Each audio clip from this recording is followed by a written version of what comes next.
নমস্কার। 2025 জুন এবং তুলা রাশি তুলা লগ্ন।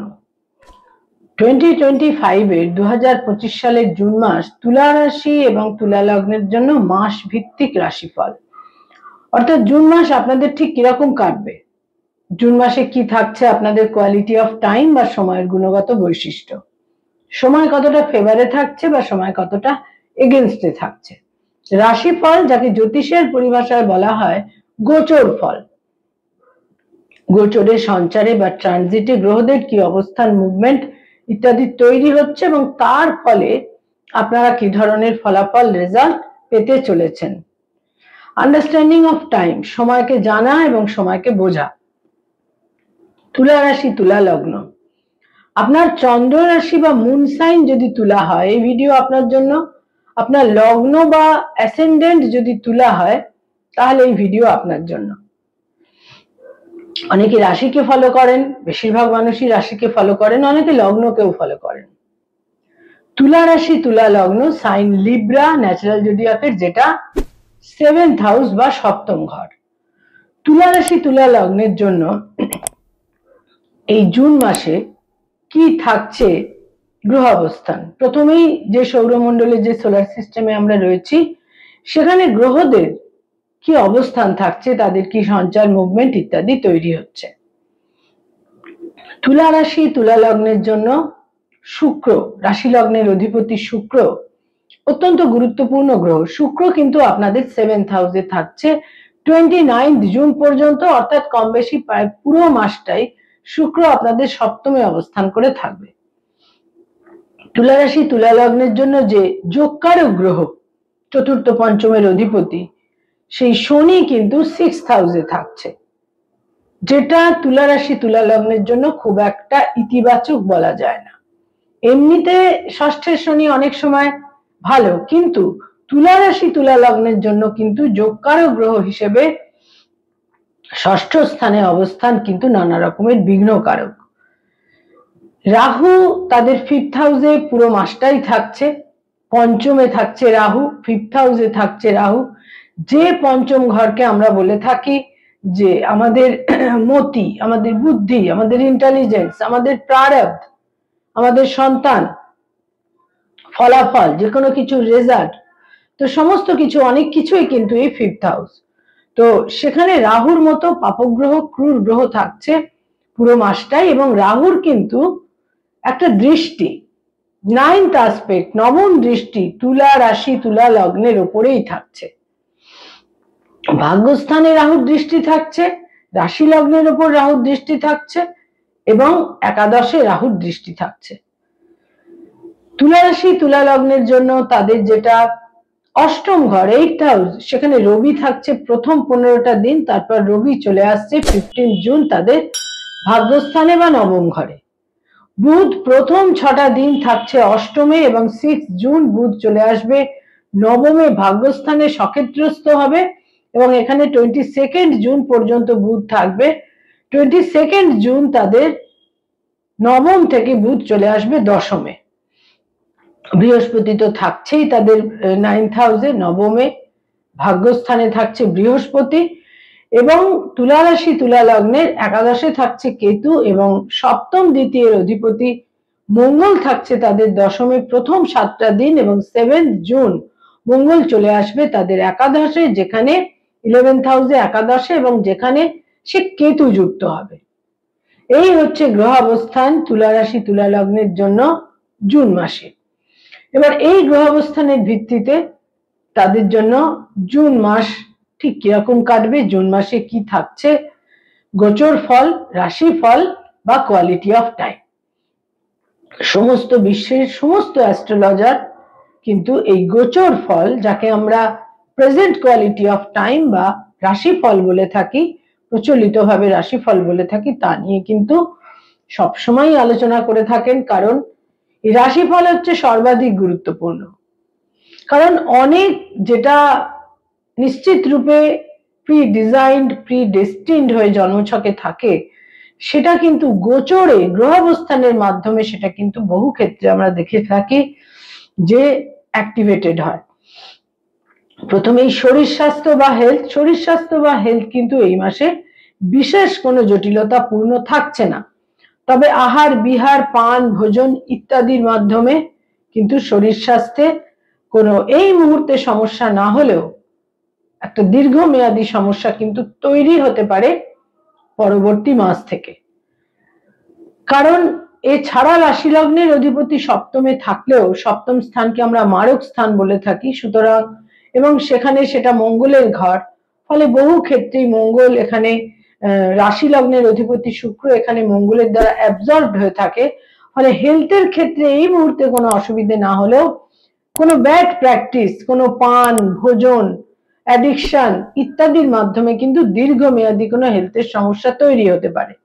ইউরিনারি ট্র্যাক্ট জনিত সমস্যা, ওয়াটার রিটেনশন জনিত সমস্যা, চোখের সমস্যা, যারা ডায়াবেটিক তাদের সমস্যা, নিউরোপেনের সমস্যা, লোয়ার পোর্শনে ব্যথা বেদনার সমস্যা ইত্যাদির ক্ষেত্র কিন্তু তৈরি হতে পারে। আয়ের ক্ষেত্র বা ইনকামের ক্ষেত্র মোটামুটি শুভই বলা যায়, বিশেষ করে এই মাসের দ্বিতীয় সপ্তাহ থেকে।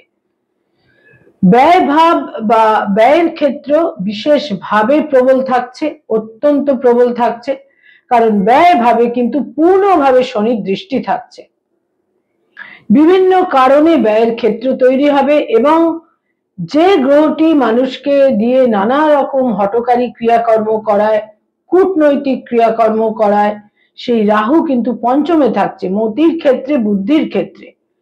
ফলে রাহুর দ্বারা পরিচালিত হয়ে তারা কিন্তু বিভিন্ন ভাবে নিজেদের ব্যয়কে বৃদ্ধি করতে পারেন। ব্যয়ের ক্ষেত্রে একটা প্রবল কোথাও অপব্যয়, অর্থ নষ্ট, এই ধরনের ক্রিয়া, এই ধরনের কাজও কিন্তু তারা করতে পারেন। ব্যয়ভাব অত্যন্ত প্রবল থাকছে। যারা কোনো মামলা মোকদ্দমা লিটিগেশন আইনি সমস্যার মধ্যে রয়েছেন তাদের জন্য এই মাসকে আমরা বিশেষ শুভ বলতে পারবো না। নতুন করে মামলা মোকদ্দমায় ইনভলভ হওয়া তো একেবারেই উচিত হবে না, কিন্তু মামলা মোকদ্দমার ক্ষেত্রেও বিশেষ একটা শুভ ক্ষেত্র থাকছে না। তার কারণ মঙ্গল তাদের নিচ গ্রহগত, নিচ রাশিগত হয়ে মঙ্গল দশমে থাকছে, তারপর মঙ্গল 7 জুন থেকে কিন্তু কেতু যুক্ত হচ্ছে এবং বহু বিবাদ বিসংবাদ ইত্যাদির কারণ, কনফ্লিক্টের কারণ কিন্তু বহু ক্ষেত্রেই মঙ্গলই হয়ে থাকে। যারা অলরেডি পেরেন্টস, পিতা মাতা, তাদের জন্য বলবো যে সন্তানের ক্ষেত্র কিন্তু শুভ নয়। নানা রকম ভাবে সন্তানের সঙ্গে মতবিরোধ, মনোমালিন্য, ডিস্টেন্স ইত্যাদি তৈরি হতে পারে। এবং যারা অলরেডি কোনোভাবে একটা অলরেডি যারা বিবাহিত দাম্পত্য জীবনে রয়েছেন সেখানেও কিন্তু সপ্তমপতি নিচ রাশিগত হয়ে দশমে এবং তারপর একাদশে কেতু যুক্ত হওয়ায় দাম্পত্য জীবনেও কিছু মতভেদ, মত পার্থক্য ইত্যাদি কিন্তু তৈরি হতে পারে। বিশেষভাবে সতর্ক থাকতে হবে। স্বামী বা স্ত্রীর স্বাস্থ্যহানি, স্বামী বা স্ত্রীর দূরযাত্রা, স্বামী বা স্ত্রীর প্রভোকেশন তাদের বিভিন্নভাবে বিড়ম্বনায় কিন্তু ফেলতে পারে। যারা ছাত্রছাত্রী, স্টুডেন্ট, যারা শিক্ষার্থী বিদ্যার্থী, তাদের বিশেষ সতর্ক থাকতে হবে। তারা কোনো অসৎ উপায়ে যদি কোনো কিছুর মধ্যে একটা অসৎ উপায় কোনো কিছুকে তারা অ্যাচিভ করার চেষ্টা করেন, সেখানে পরবর্তী সময়ে বিশেষ কিন্তু দুর্ভোগের সম্ভাবনা। উচ্চশিক্ষার ক্ষেত্রে শুভ ফল নিশ্চিত রূপে, বিশেষ করে এই মাসের দ্বিতীয় সপ্তাহ থেকে উচ্চশিক্ষার ক্ষেত্রে বিশেষ শুভ ফল। উচ্চশিক্ষার কারণে বিদেশ যাত্রার যোগ, যারা পিএইচডি করছেন, যারা রিসার্চ ওরিয়েন্টেড কাজকর্ম করছেন, সেখানেও তারা ভাগ্যের ফেভার পাবেন, বিভিন্নভাবে শুভ ফল লাভ করবেন। বিশেষ করে দ্বিতীয় সপ্তাহ থেকে শুভ এবং থার্ড উইক থেকে কিন্তু আরো বেশি শুভ ফল তারা নিশ্চিত রূপে পেতে চলেছেন। যারা কোনো রিলেশনশিপ, প্রেম প্রীতি প্রণয় ইত্যাদির মধ্যে রয়েছেন, সেখানে হঠাৎ করে একটা ব্রেকআপ তৈরি হতে পারে, আবার নতুন প্রেমের সম্পর্কও কিন্তু তৈরি হতে পারে। হঠকারিতা এবং একটা আকস্মিকতা, কারণ পঞ্চমে রাহু মানুষকে দিয়ে নানা রকমের আকস্মিকতা এবং হঠকারিতার কারণে বিভিন্নভাবে কিন্তু বিড়ম্বনা তৈরি করে দিয়ে থাকে। যারা বিবাহ ইচ্ছুক, অবিবাহিত, তাদের জন্য কিন্তু এই মাসে বিবাহের কোনো নেগোসিয়েশন, অ্যারেঞ্জমেন্ট ইত্যাদি সম্ভাবনা থাকছে এবং বিবাহ সংঘটিত হবারও কিন্তু প্রবল সম্ভাবনা থাকছে। যারা ডক্টর মেডিকেল ফিল্ডে রয়েছেন, হিলিং প্রফেশনে রয়েছেন, এই মাসের 15 জুনের পরবর্তী সময় বিশেষ শুভ। অ্যাপ্রিসিয়েটেড হওয়া, মর্যাদা বৃদ্ধি পাওয়া, কিন্তু প্রথম 2টি সপ্তাহ আপনাদের জন্য বিশেষ শুভ থাকছে না। যারা অ্যাডভোকেট, লয়ার, আইনি পরামর্শ দিয়ে থাকেন, এই মাসের 2nd উইক থেকে 6 জুনের পর থেকে আপনাদের ভাগ্যোন্নতি, ভাগ্য বৃদ্ধি, যোগাযোগের মাধ্যমে আপনারা নিশ্চিত রূপে শুভ ফল পাবেন।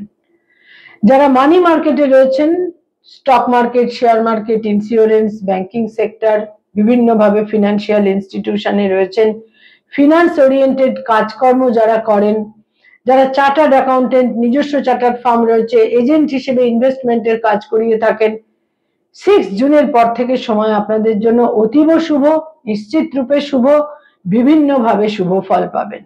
অর্থাগম ইত্যাদির ক্ষেত্রেও আপনারা কিন্তু শুভ ফল পাবেন।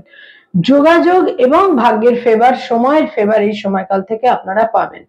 যারা ক্রিয়েটিভ ফিল্ডের মানুষ, সৃষ্টিশীল কাজ করে থাকেন, পারফর্মিং আর্টের সঙ্গে সংযুক্ত, যারা অভিনয়ের জগতে রয়েছেন, যারা বাচিক শিল্পী, সঙ্গীত শিল্পী, যারা বিজ্ঞাপনের জগতে রয়েছেন, অ্যানিমেশনের জগতে রয়েছেন, এনি টাইপ অফ ক্রিয়েটিভিটির সঙ্গে যারা সংযুক্ত, মেকআপ আর্টিস্ট, যারা বিউটিশিয়ান, যাদের নিজস্ব সেলুন বা পার্লার রয়েছে, সমস্ত ক্ষেত্রে আমরা কিন্তু এই মাসকে অতীব শুভ বলবো।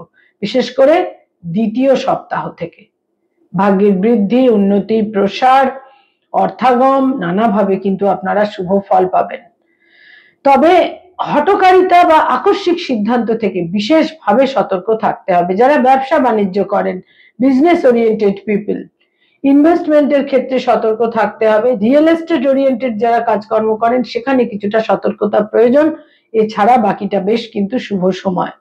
বাকি ক্ষেত্রে, অন্যান্য ক্ষেত্রে যারা কাজকর্ম করেন, সেখানে বেশ শুভ সময়। যারা hotel and hospitality, tour and ট্রাভেলের ব্যবসা বাণিজ্য করেন, সেখানে এই মাস অত্যন্ত শুভ থাকছে। যারা বেসরকারি ক্ষেত্রে কাজকর্ম করেন, এই মাস তাদের জন্য শুভ।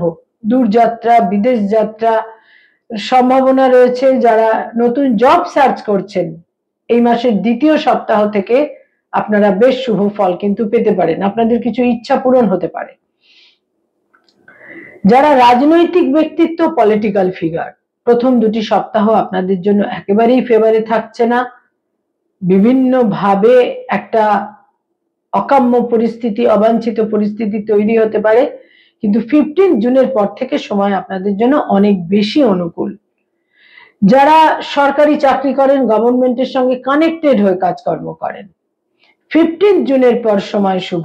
প্রথম 2টি সপ্তাহ আপনাদের ফেভারে থাকছে না। যারা পড়ানোর কাজ করেন, স্কুল, কলেজ, ইউনিভার্সিটিতে পড়িয়ে থাকেন, ফ্যাকাল্টি হিসেবে বিভিন্ন ইনস্টিটিউটে পড়ানোর কাজ করেন, এ সমস্ত ক্ষেত্রে বলবো যে 6 জুনের পর থেকে সময় আপনাদের জন্য শুভ, ক্রমশ সময় আপনাদের ফেভারে আসবে। যারা মনোমতো স্থানে স্থানান্তরিত হতে চাইছেন, ট্রান্সফার চাইছেন, সেখানেও কিন্তু 6 জুনের পর থেকে সময় শুভ। যারা ফ্যামিলি প্ল্যানিং চাইছেন, সেখানে কিন্তু সন্তান লাভের ক্ষেত্রে, কনসিভ করার ক্ষেত্রে এই মাস যথেষ্ট অনুকূল, যথেষ্ট শুভ। যারা কোনো প্লেজার ট্রিপে যেতে চাইছেন, ভ্রমণে যেতে চাইছেন, এই মাস তাদের অনুকূলে থাকছে। তবে 7 জুনের পর সময় আরো বেশি অনুকূল। তুলা রাশি, তুলা লগ্নের জাতক জাতিকাদের জন্য বিশেষ করে আমি বলবো যে এই মাসে পঞ্চমস্থ রাহু এবং ষষ্ঠস্থ কেতু, ষষ্ঠস্থ শনি, পঞ্চমস্থ রাহু এবং ষষ্ঠস্থ শনি, এই যে পঞ্চম এবং ষষ্ঠ, যোগকারক গ্রহের ষষ্ঠে অবস্থান এবং পঞ্চমে রাহুর অবস্থান, বিভিন্নভাবে সতর্কতা, বিচক্ষণতা, দূরদর্শিতা ইত্যাদির কিন্তু প্রয়োজন। হঠকারিতা কিন্তু আপনাদের দীর্ঘমেয়াদী কোনো বিপন্নতায় ফেলতে পারে, এবং যে কোনো ব্যাপারে একটা ইনডেপথ নলেজ আপনাদের বিশেষ প্রয়োজন। অন্য কারোর প্ররোচনা, প্রভোকেশনে একেবারেই কিন্তু পা দেওয়া উচিত হবে না। কোনো বিশেষ বন্ধু বান্ধবের দ্বারা আপনারা বিপন্ন হতে পারেন। বয়সে ছোট ভাই বোনেদের উন্নতি, অগ্রগতি, সাফল্যের ক্ষেত্র থাকছে, এবং বয়সে বড় ভাই বোনেদের সঙ্গে কিছুটা মতবিরোধ হলেও বিশেষ কোনো প্রতিকূলতাও কিন্তু থাকছে না। কোনো স্থাবর সম্পত্তিতে ইনভেস্ট করার ক্ষেত্রে এই মাস কিন্তু অনুকূল নয়। কোনো জমি বাড়ি ফ্ল্যাট ইত্যাদি কেনার ক্ষেত্রে এই মাস কিন্তু বিশেষ অনুকূল থাকছে না। তুলা রাশি তুলা লগ্নের জাতক জাতিকাদের এই মাসে কয়েকটি রং বা কালার অত্যন্ত ফেভারেবল, দৈনন্দিন প্রাত্যহিক জীবনে আপনারা ব্যবহার করতে পারেন, বিশেষ শুভ ফল পাবেন। তার মধ্যে নীল রঙের যে কোনো শেড, হালকা নীল থেকে গাঢ় নীল, নীল রঙের যে কোনো শেড আপনাদের শুভ ফল দেবে, ব্যবহার করতে পারেন দৈনন্দিন প্রাত্যহিক জীবনে। ঝকঝকে সাদা রং, এটাও আপনাদের জন্য অত্যন্ত শুভ থাকছে। এছাড়া বলবো হালকা সবুজ রং। হালকা সবুজ রং আপনাদের বিভিন্নভাবে সিদ্ধান্ত নেওয়ার ক্ষেত্রে কিন্তু শুভ ফল দেবে। কয়েকটি ডেট বা তারিখ আপনাদের জন্য অত্যন্ত ইম্পর্টেন্ট, সিগনিফিকেন্ট এবং গুরুত্বপূর্ণ হতে পারে এই মাসে, ইভেন্টফুল হতে পারে। তার মধ্যে বিশেষ করে বলবো 1 তারিখ, 3 তারিখ, 6 তারিখ, 7 তারিখ। 6 তারিখ 7 তারিখ অত্যন্ত গুরুত্বপূর্ণ। 13 তারিখ, 14 তারিখ, 15 তারিখ, 20 তারিখ, 22 তারিখ, 28 তারিখ এবং 30 তারিখ, এই ডেটগুলো আপনাদের জন্য অত্যন্ত ইভেন্টফুল এবং গুরুত্বপূর্ণ যে কোনো সিদ্ধান্ত নেওয়ার ক্ষেত্রে। পঞ্চমস্থ রাহু এবং ষষ্ঠস্থ শনি, এটা আপনাদের জন্য কিন্তু কিছুটা নেগেটিভ ফল দিতে পারে, সুতরাং যথেষ্ট সতর্কতার সঙ্গে কিন্তু এই মাসে আপনাদের থাকতে হবে। নমস্কার।